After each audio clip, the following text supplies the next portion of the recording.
Knife!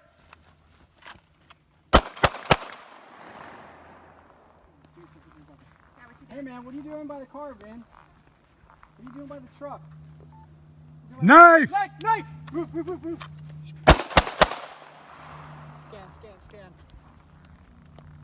Blue, blue! Down. Stay here, stay here. I'm gonna double check. Yellow! Yellow! Yellow!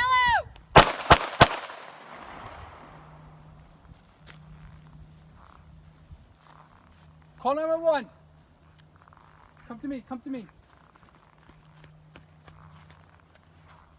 All right, guys, so in this drill, we're gonna take what we had just done and put it into a little bit of context.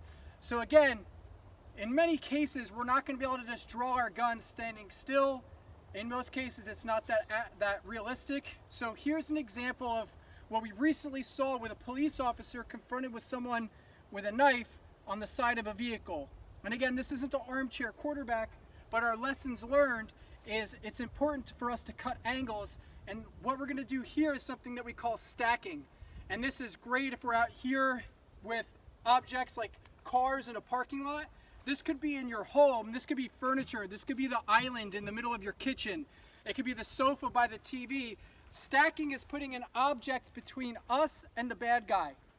This buys us time, right? And it makes them have to fight to get to us and allows us to not have them sprint directly at us because now there's an object that they have to get around. Stacking would also apply if we had our children with us. If there's a threat, I put my children behind me and I stack myself as the piece of cover between the bad guy and my child so the bad guy can't get access to them as easily.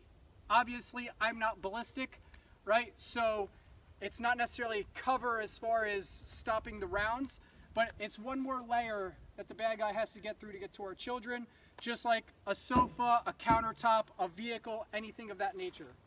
So in this drill, what we're gonna do is this. I want you to check this out. So recently we had the female police officer encountered with the bad guy on the side of the vehicle, and she did an amazing job with accurate shots, working through a malfunction, getting shots on, but that bad guy got right up to her before she created more space again.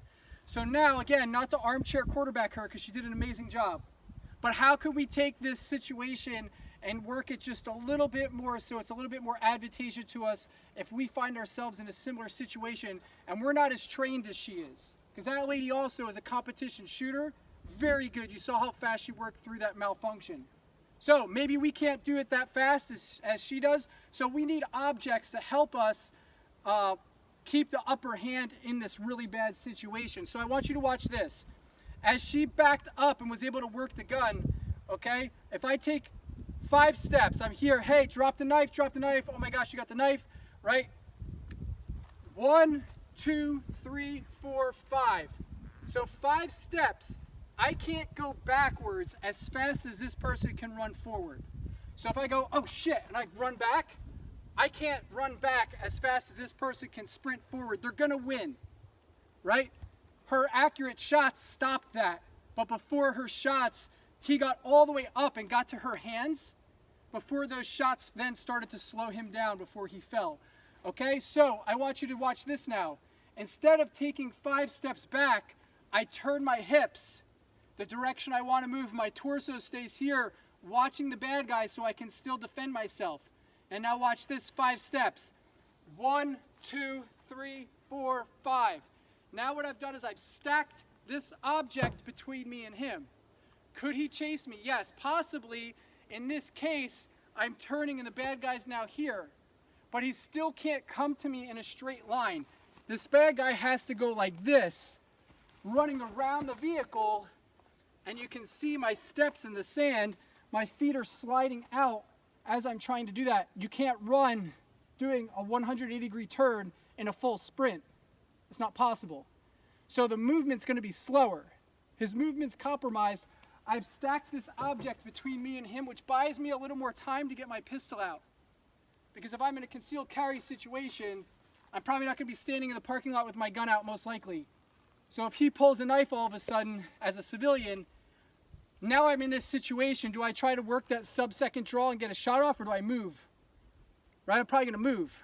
Because at this distance, even if I get my gun out and I get stabbed, I don't win. You know what I mean? Maybe I get a shot off and I get stabbed at the same time, I don't win. So I want to create that movement. So let's just walk through it really slow. Okay? So we'll walk through. Hey man, oh my God, drop the knife. I'm gonna turn. As I'm moving, I'm getting to my pistol. My pistol's coming out, right? There would be my shots, bang, bang, bang. Maybe the person's dropped now. Are we out of the fight yet? No.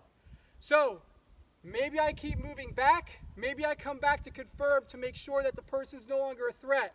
So instead of me coming tight to the vehicle like this to look, because if they had a knife and they jump up, now I'm in danger, right?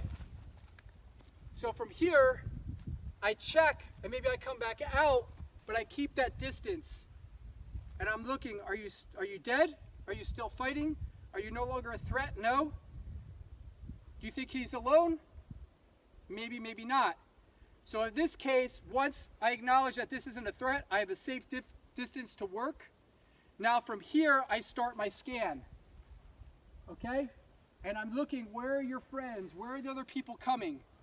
Maybe there's other people who are concealed carry civilians who think I'm the bad guy because I see a guy on the ground, right? And I'm over here with the gun out.